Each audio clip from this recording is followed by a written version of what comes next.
后来乡亲啊，台湾今仔日是增加到7例本土病例，已经进入到社区的感染。指挥官陈时中讲，今仔日增加是2区的感染源不明的社区感染，其中一区是宜兰油艺场的群聚感染，另外一区是伫个新北市的蘆洲。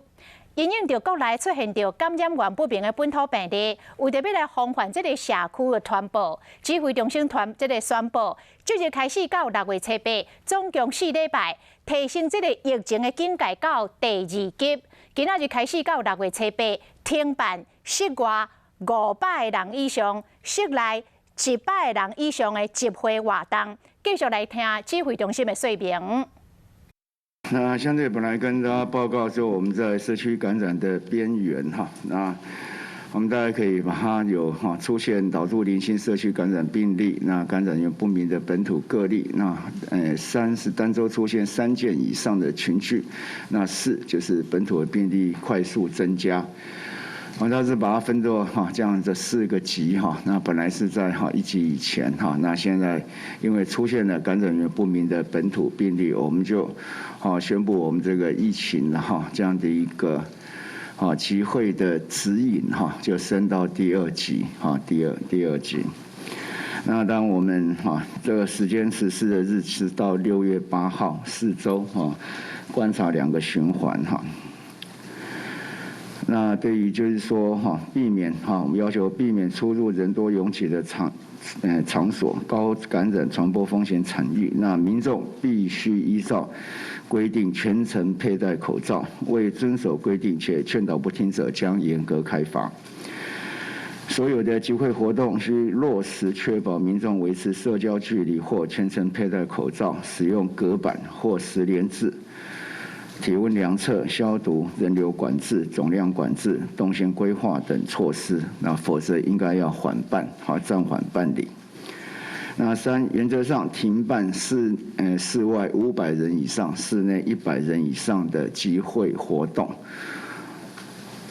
就是原则上这些超过500人的室外、超过100人的室内活动，我们希望是能够停办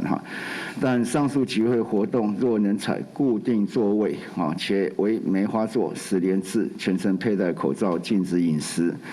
得提报防疫计划，报请地方主管机构核准后实施。那营业场所及公共场域应确保民众维持社交距离或全程佩戴口罩、使用隔板，并建立实联制，执行量测体温、手部消毒、环境消毒、人流管制、总量管制、动线规划等防疫措施。那如果无法落实前述的措施的场所，应该要暂停营业。 那必要时将强制关闭休闲娱乐相关的营业场所及公共场域若没有办法遵照这样的一个规定那餐饮业应落实用餐实联制，环境定期清洁消毒，从业人员佩戴口罩、勤洗手，协助顾客量测体温、手部消毒、公筷母匙等个人防护的措施。 非特定对象并桌共餐时，需维持适当距离或使用隔板。那无法落实前述措施者，建议民众外带用餐。那双铁、台铁、高铁、客运等大众运输禁止饮食。那5月15日起，那双铁城际列车进站票。